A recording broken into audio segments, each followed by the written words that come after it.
Cheriyal division ఏరియాలో ఉండే ప్రజలందరికీ కూడా నూతన సంవత్సర శుభాకాంక్షలు తెలియజేస్తున్నా.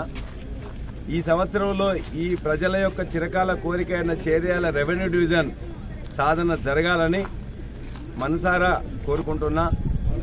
ఈ ప్రాంత ప్రజలు మొత్తం కూడా వాళ్ళ యొక్క నీటి అవసరాలు తీరాలని, వాళ్ళు సుఖ సంతోషాలతో ఉండాలని చెప్పేసి కూడా మనసారా కోరుకుంటున్నా.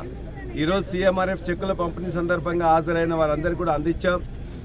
చేర్యాల హాస్పిటల్ ఏదైతే కొత్త భవనం ఉందో అది కూడా ఈ సంవత్సర కాలంలో నిర్మాణం జరగాలని చెప్పేసి, కంప్లీట్ కావాలని, కొత్త వైద్యులు రావాలని, సేవలు మరింత అందాలని చెప్పేసి కోరుకుంటున్నాం. ఎవరైతే ప్రభుత్వ ఆసుపత్రుల్లో దొరకని సేవల కోసం ఇవాళ నీలిమ హాస్పిటల్కి వస్తుందో వాళ్ళ సేవలు కూడా ఈ సంవత్సరంలో అలానే కొనసాగుతాయని కూడా నేను తెలియజేస్తున్నా.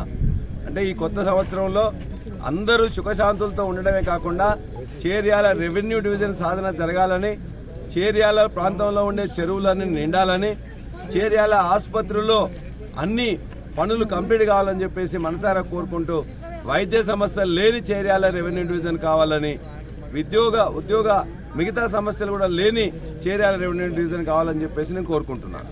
Thank you sir.